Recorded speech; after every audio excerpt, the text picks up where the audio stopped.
नमस्कार, मैं हूं आपके साथ गौरव राजेंद्र। बुलेटिन की शुरुआत करते हैं। मुख्यमंत्री नायब सिंह सैनी ने कुरुक्षेत्र के गांव बेहोली में राजकीय पशु चिकित्सा पॉलीक्लिनिक के उद्घाटन करने उपरांत उपस्थित जन को संबोधित करते हुए गांव के विकास कार्यों के लिए 21 लाख रुपए देने की घोषणा की है। किसानों को प्राकृतिक खेती अपनाने के लिए प्रेरित करते हुए मुख्यमंत्री ने कहा कि इससे न केवल मिट्टी की उर्वरा बनी रहती है बल्कि पर्यावरण और स्वास्थ्य पर भी सकारात्मक प्रभाव पड़ता है। प्राकृतिक खेती को प्रोत्साहित करते हुए हरियाणा सरकार किसानों को एक देसी गाय की खरीद पर 30,000 रुपए तक की सब्सिडी प्रदान कर रही है, तो वहीं जिससे वे गौ आधारित जैविक विधियों को अपनाकर टिकाऊ कृषि की दिशा में आगे बढ़ सकेंगे।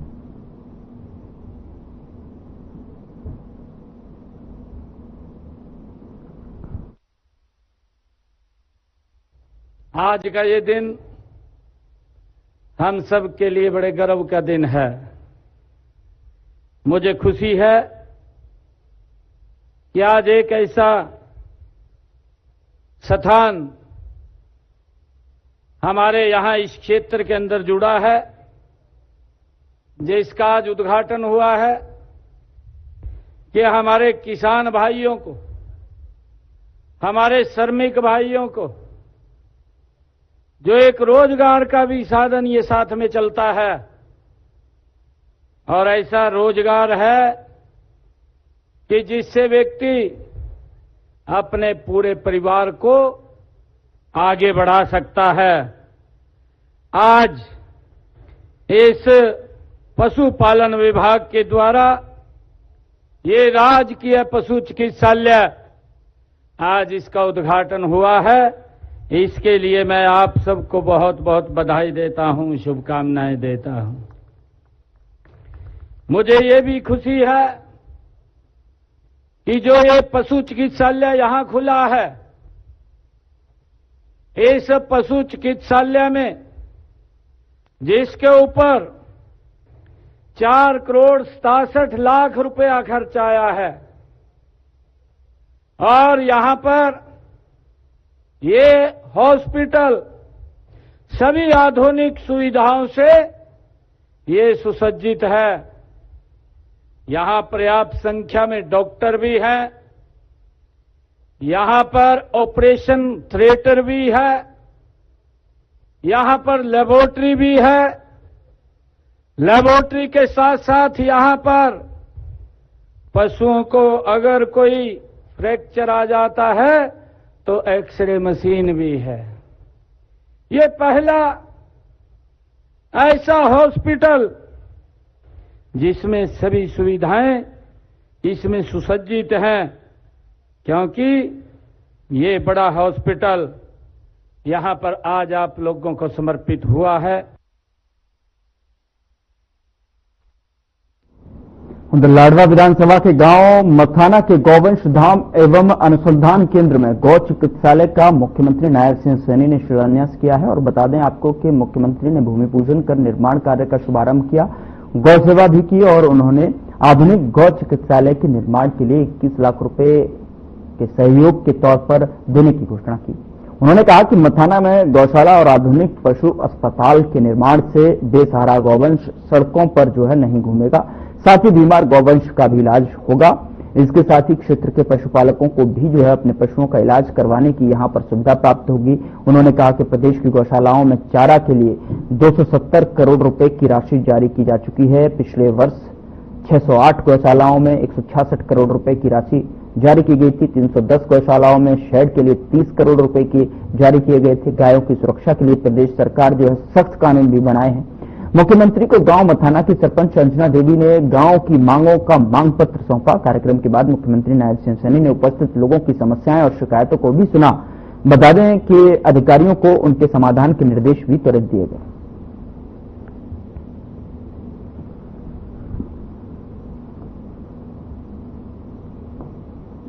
हरियाणा के रेवाड़ी में सोमवार को ग्रीवेंस कमेटी की बैठक में मंत्री विपुल गोयल ने तहसीलदार को चार्जशीट करने के आदेश दिए हैं। यह कार्रवाई कंकड़ वाली जोहड़ यानी कि तालाब की पैमाइश में देरी के कारण की गई है। दरअसल स्थानीय लोगों ने नगर परिषद को पत्र लिखकर जोहड़ की पैमाइश कराने को कहा था। नगर परिषद ने इस संबंध में तहसीलदार श्रीनिवास को 4 महीने से 4 बार पत्र लिखे, लेकिन उन्होंने पैमाइश नहीं कराई। सोमवार को मोनिका, बबीता और सुमन नाम की महिलाओं ने मंत्री के सामने इस मामले की शिकायत की, जिसके बाद मंत्री गोयल ने तहसीलदार श्रीनिवास को कहा कि रिपोर्ट बनाने में 4 महीने लगते हैं क्या, इन्हें चार्जशीट करो। बैठक में विधायक लक्ष्मण यादव, विधायक अनिल यादव, विधायक डॉक्टर कृष्ण कुमार, नगर परिषद चेयरपर्सन पूनम यादव, धारूहेड़ा नगर पालिका चेयरमैन कंवर सिंह के साथ साथ तमाम विभागों के अधिकारी मौजूद रहे।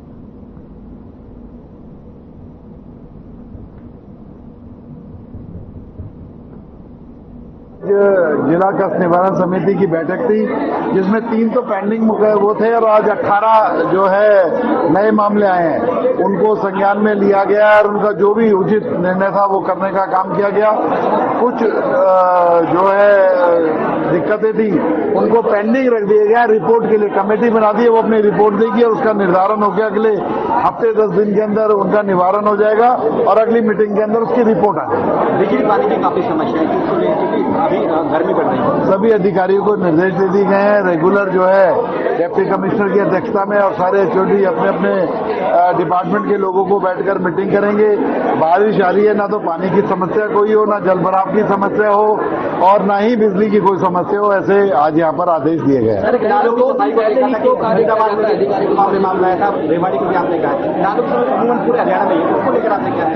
जो नालों की समस्या के बारे में जो कहा है, पूरे हरियाणा के अंदर सर वहाँ पर पानी की सप्लाई प्रॉपर नहीं होती है, कभी मोटर खराब हो जाती है, कभी कुछ खराब हो जाता है और लोग 4-4, 5-5 दिन तक पानी नहीं आ रहा। इस रिगार्डिंग मैंने डीएमसी महोदय को फोन किया था कि भाई साहब अगर पानी नहीं आ रहा तो आप या तो हैंडपंप का टेंडर लगवा दीजिए, सुधर जाए जो पुराने लगे हैं, और अगर वो नहीं सुधर रहे हैं तो हर वार्ड में 1-1, 2-2 हैंडपंप लगवा दें। मुख्य सचिव अनुराग रस्तोगी ने सोमवार को चंडीगढ़ में राज्य सर्वोच्च समिति की 30वीं बैठक की अध्यक्षता करते हुए अपराध और आपराधिक ट्रैकिंग नेटवर्क और सिस्टम की प्रगति की समीक्षा के दौरान जानकारी देते हुए बताया कि अक्टूबर 2024 से प्रदेश के प्रगति डैशबोर्ड पर लगातार 100% अंक हासिल किए हैं, जो डिजिटल अपराध ट्रैकिंग और डेटा प्रबंधन में प्रदेश के शीर्ष प्रदर्शन को दर्शाता है। जून 2021 से पिछले 46 महीनों में राज्य ने 35 बार शीर्ष स्थान हासिल कर निरंतर प्रभावी और पारदर्शी पुलिसिंग की अपनी प्रतिबद्धता जताई है। गृह विभाग की अतिरिक्त मुख्य सचिव डॉक्टर सुनीता मिश्रा ने बताया कि हरियाणा पुलिस हर समय पोर्टल पर उपलब्ध नागरिक सेवाओं के लिए सेवा का अधिकार डैशबोर्ड पर 10 में से 10 अंक प्राप्त कर रही है।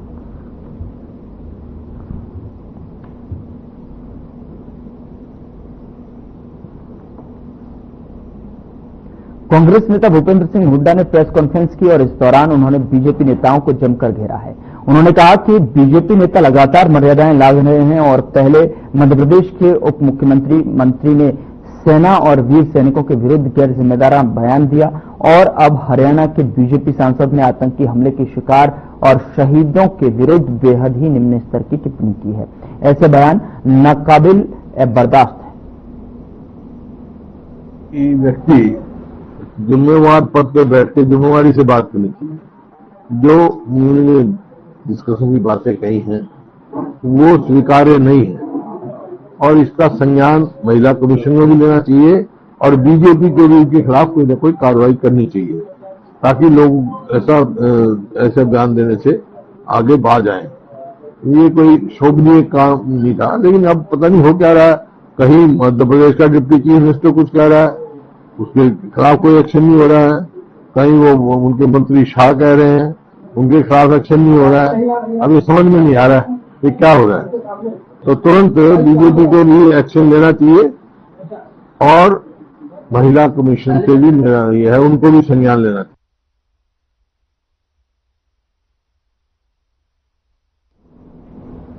डीवीएमडी से जुड़े मामले पर हाईकोर्ट में सुनवाई हुई, जिस पर हाईकोर्ट ने अपना फैसला सुरक्षित रख लिया है। डीवीएमबी के वकील राजेश गर्ग ने कहा कि हमारी ओर से हाई कोर्ट में जवाब पेश कर दिया गया था और पंजाब सरकार ने अपना जवाब पेश किया है। पंजाब सरकार ने 2 मई को दिल्ली में हुई बैठक पर सवाल उठाए थे, लेकिन हमने ये साफ कर दिया था कि पानी के बारे में लेकर जो है डीवीएमबी की जिम्मेदार है और राज्य सरकार इसमें हस्तक्षेप नहीं कर सकती है, जिस पर पंजाब सरकार ने भी अपना जवाब पेश किया। इसको लेकर हरियाणा और केंद्र की ओर से जो अपने जवाब दाखिल किए गए हैं, हाईकोर्ट ने फिलहाल फैसले को सुरक्षित रख लिया और हाईकोर्ट की ओर से जल्द ही फैसला सुना दिया जाएगा।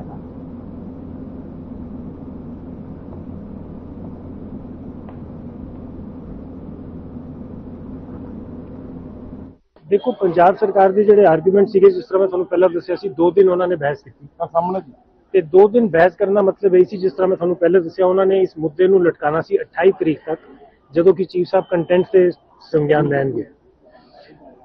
2 ਦਿਨ ਬਹਿਸ ਕਰਨ ਤੋਂ ਬਾਅਦ ਅੱਜ ਸੈਂਟਰਲ ਗਵਰਨਮੈਂਟ ਔਰ ਭਾਖੜਾ ਦੀ ਬਹਿਸ ਵਾਸਤੇ ਸੀਗਾ, ਲੇਕਿਨ ਅਸੀਂ ਆਪਣੀ ਬਹਿਸ ਅੱਧੇ ਘੰਟੇ 'ਚ ਇਹਦੇ ਵਿੱਚ ਖਤਮ ਕਰਤੀ।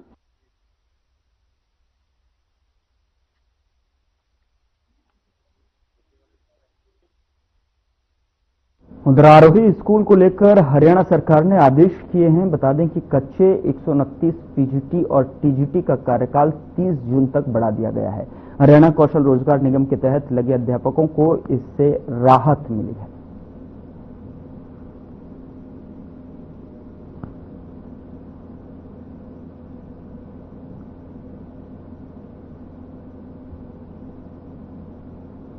उधर हरियाणा अध्यापक पात्रता परीक्षा की तिथियां घोषित हो चुकी हैं। ये परीक्षाएं 26 और 27 जुलाई को होनी है और ऐसे में जो है इस परीक्षा के फॉर्म हालांकि पहले ही भरवाए जा चुके हैं। बोर्ड सचिव डॉक्टर मुनीश नागपाल के मुताबिक इस परीक्षा के लिए बोर्ड ने अपनी कमर कस ली है। बोर्ड कर्मचारियों की छुट्टियां भी अगले आदेशों तक जो है रद्द कर दी गई हैं। बता दें कि बोर्ड सचिव डॉक्टर मुनीश नागपाल के अनुसार परीक्षा की तिथियां घोषित हो चुकी हैं। अब सबसे जरूरी कार्य सेंटर बनना है और साथ ही परीक्षा के लिए सीसीटीवी कैमरे लगवाने का कार्य है। उन्होंने बताया कि परीक्षा में कर्मचारियों अधिकारियों की ड्यूटी लगाने के साथ साथ फ्रिस्किंग का कार्य काफी महत्वपूर्ण है।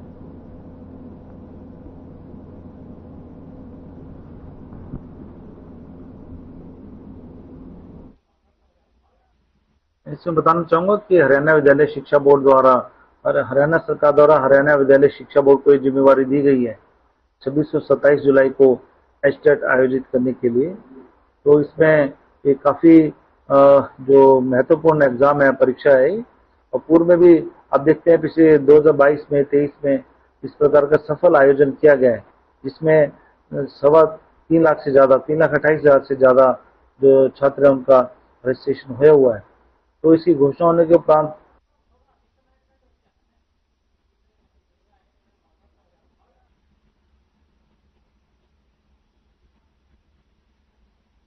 For persons with speech and hearing impairment यानी कि WCPSHI की तरफ से बधिर युवाओं को रोजगार के अवसर उपलब्ध कराने के उद्देश्य से गुरुग्राम के सेक्टर 15 पार्ट 2 स्थित कार्यालय में एक विशेष प्लेसमेंट ड्राइव का आयोजन किया गया।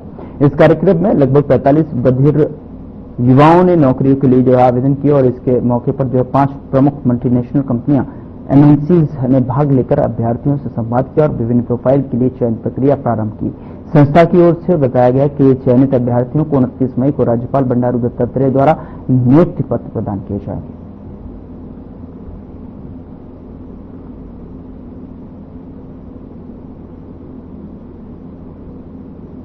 आज गुरुग्राम सेंटर में हमारा जॉब फेयर मेला है और जिस तरीके से आप जानते हैं कि हमारी जो सोसाइटी के प्रेसिडेंट है वो हमारे ऑनरेबल गवर्नर ऑफ हरियाणा है और 29 को वो हमारे बीच में आएंगे और हमारे बच्चों को आके जो आज हमारे बच्चे इंटरव्यू देंगे उन बच्चों को जो जॉब्स मिलेंगी उनको अपॉइंटमेंट लेटर उनके हाथों मिलेगा।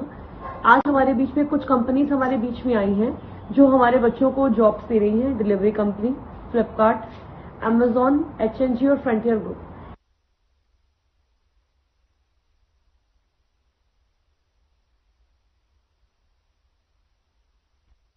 बल्लभगढ़ से है, जहां पर नगर निगम की लापरवाही के बाद डीसी विक्रम सिंह यादव ने कमान संभाली है और खुद नालों का दौरा करने के लिए पहुंचे। पिछले 7 दिनों से गंदे पानी की सप्लाई को लेकर भी डीसी ने नगर निगम के अधिकारियों को दिशा निर्देश दिए। डीसी विक्रम सिंह यादव ने कहा कि नालों की सफाई का काम चल रहा है और वह खुद भी बल्लभगढ़ में दौरा करने के लिए पहुंचे हैं। जल्द ही सभी नालों की सफाई हो जाएगी और लोगों को राहत मिलेगी। वहीं चावला कॉलोनी में पिछले 7 दिनों से गंदे पानी की सप्लाई को लेकर भी उन्होंने अधिकारियों को दिशा निर्देश देने की बात कही।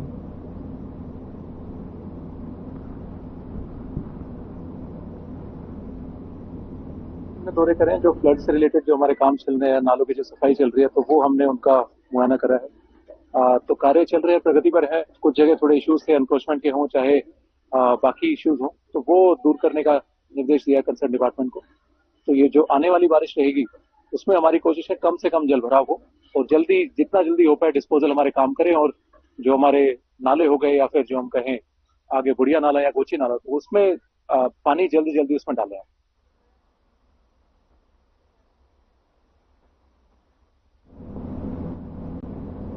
उधर एसडीएम अशोक मुंजाल ने अपने कार्यालय में अंतर्राष्ट्रीय योग दिवस की तैयारियों को लेकर बैठक करके संबंधित विभागों के अधिकारियों को मैट, पानी, बिजली, अल्पाहार आदि की समुचित व्यवस्था करने के निर्देश दिए। इस अवसर पर इंद्रीय एसडीएम अशोक मुंजाल ने कहा कि अंतर्राष्ट्रीय योग दिवस के अवसर पर उपमंडल स्तरीय कार्यक्रम का आयोजन 21 जून को सुबह 7 से 8 बजे अनाज मंडी इंद्री में किया जाएगा और कार्यक्रम को लेकर पायलट रिहर्सल 20 जून को आयोजित की जाएगी। कार्यक्रम में स्कूल, कॉलेज और विद्यार्थियों के अलावा योग संस्थाओं से जुड़े सदस्य, अधिकारी, कर्मचारी और जनप्रतिनिधि भी भाग लेंगे। उन्होंने संबंधित विभागों के अधिकारियों को निर्देश दिए कि कार्यक्रम के सफल आयोजन के लिए सभी प्रबंध समय रहते सुनिश्चित किए जाएं और आपसी तालमेल बनाकर कार्य किया जाए। हमारा जो 21 जून 2025 को है अंतर्राष्ट्रीय योग दिवस मनाया जाना है, तो उसी संबंध में आज सभी विभागों के अधिकारियों को बुलाया गया था यहाँ पर ताकि इसकी तैयारी शुरू की जा सके। तो हमारा आज से वैसे कार्यक्रम शुरू भी हो चुका है। 26 तारीख से सभी जो स्कूलों के पीटीआई टीचर है और डीपी हैं, तो उनको आज से ही ट्रेनिंग दी जा रही है ताकि ये जाके सभी स्कूलों में योग करवाएं। डीपी इन सभी को ट्रेनिंग दी जाएगी योग विशेषज्ञ द्वारा। तो आज से स्टार्ट जहां पर उधर फरीदाबाद में कोरोना संक्रमण का एक और नया मामला सामने आया है, जिससे जो है जिले में संक्रमितों की कुल संख्या अब 4 हो गई है। मुख्य चिकित्सा अधिकारी डॉक्टर जयंत आहूजा ने बताया कि पहले के तीनों संक्रमित मरीज पूरी तरह स्वस्थ होकर घर लौट चुके हैं, जबकि चौथा मामला हाल ही में सामने आया है। तो वहीं आपको बता दें कि डॉक्टर आहूजा ने बताया कि फरीदाबाद के सिविल अस्पताल में कोरोना की टेस्टिंग की सुविधा शुरू कर दी गई है। अस्पताल प्रशासन ने जांच के लिए विशेष व्यवस्था की है और आपको बता दें कि कोरोना टेस्टिंग किट उपलब्ध कराई गई है और एक चिकित्सक को विशेष रूप से इस कार्य के लिए नियुक्त किया गया है।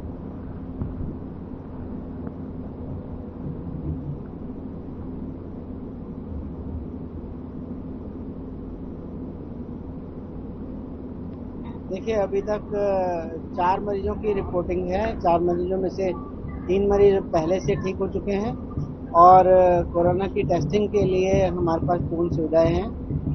जिस भी मरीज को खांसी, जुकाम, बुखार या नाक बहने की शिकायत है और उसको ऐसा लगता है कि उसको कोरोना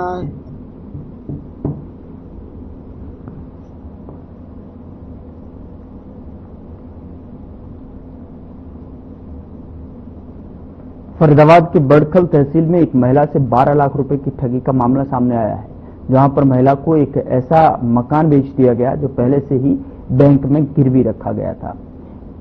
इस पूरे मामले में मकान बेचने वाली महिला के साथ साथ नीलम नाम की महिला और सब रजिस्ट्रार बड़खल की मिलीभगत सामने आ रही है। पीड़ित महिला ने बताया कि उन्होंने 21 अगस्त 2024 को सुषमा पांडे नाम की महिला से 12 लाख रुपए में एक मकान खरीदा था।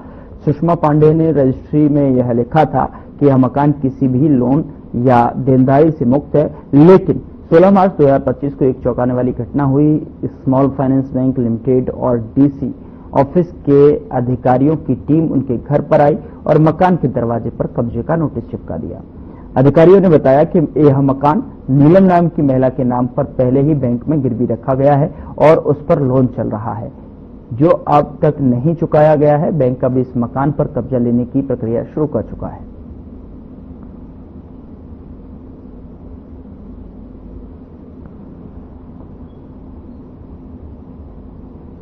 नागल चौधरी के गांव नागल कालिया के सरकारी स्कूल में अध्यापकों की आपसी गुटबाजी और राजनीति के कारण बच्चों की पढ़ाई प्रभावित हो रही है। एक महिला अध्यापिका ने गंभीर आरोप लगाए हैं और हालात इतने बिगड़ गए कि एक अध्यापिका बेहोश हो गई। यह स्थिति न केवल स्कूल के लिए बल्कि बच्चों के भविष्य के लिए भी चिंताजनक है। हालांकि मामला एसडीएम के संज्ञान में आ चुका है। टेलीफोनिक जानकारी पर बताया कि जांच टीम गठित कर दी गई है। रिपोर्ट आने पर एक्शन लें।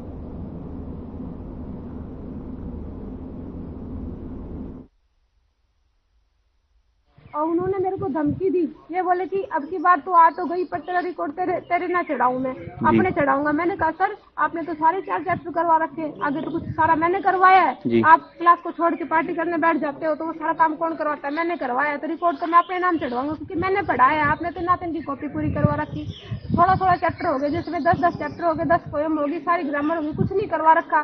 जबरदस्ती मैं इनको कह के कि मेरी मेहनत तो मेरा ही चढ़ना चाहिए। अब की बार भी मेरे 96% आए 10th के अंदर।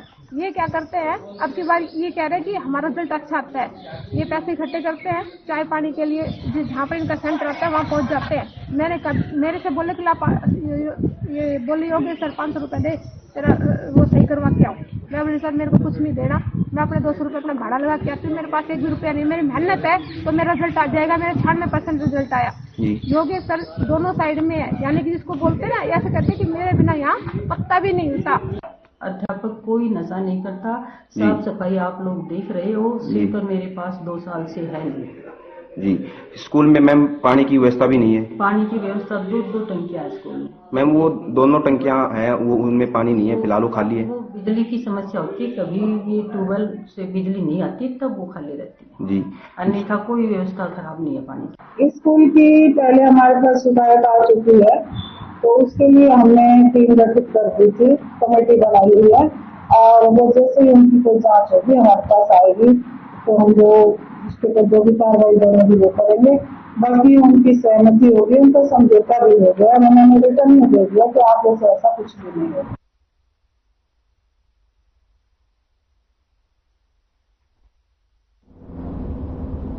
नागरिक अस्पताल में एक मासूम बच्चा अस्पताल में दाखिल है जिसके पैरों पर चोटों के निशान हैं। दरअसल स्कूल के टीचर ने उसे सवाल करने पर पीटा है। पूरा मामला रतिया के गांव रत्ताखेड़ा के सरकारी स्कूल का है। परिजनों ने आरोप लगाया कि टीचर ने उसे पीटने के बाद धमकाया भी है।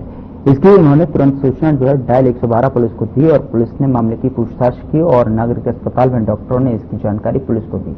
बता दें कि परिजनों ने इसमें मांग की है कि इस मामले पर आरोपी टीचर के खिलाफ कड़ी से कड़ी कार्रवाई की जाए।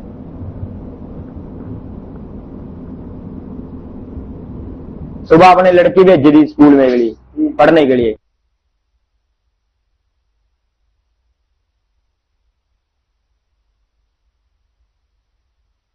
क्या मामला कहता हो? बस एक ना बच्चे तो कहना कोई सवाल नहीं आया, बस एक सवाल पिछे ही जिन्होंने बच्चे ਨੂੰ मार के खूंजे चबा रखा जी। उतो कहते हैं भी जे घरे दसिया तो भी आपदा हिसाब ला ली, सवेरे तेन फिर कुटूंगा। साडे चाचे की गुड़िया उन्हें चोरी कंध टप के स्कूल सानू फिर आके दसिया तो थोड़ी गुड़िया दे मार रखे ने मास्टर ने। फिर मम्मी डैडी गए जी, मैं जो चाचा जी कहते मम्मी डैडी गए, मास्टर सानू देख के भज गया जो, साडे मुंह नहीं लगे जो।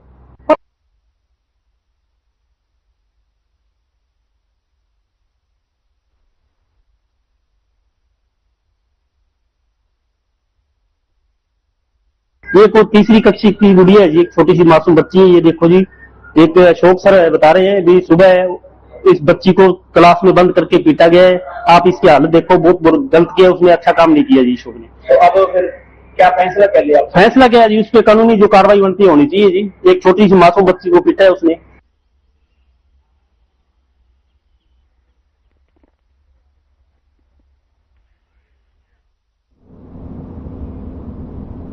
फिलहाल बुलेटिन में इतना ही। नमस्कार।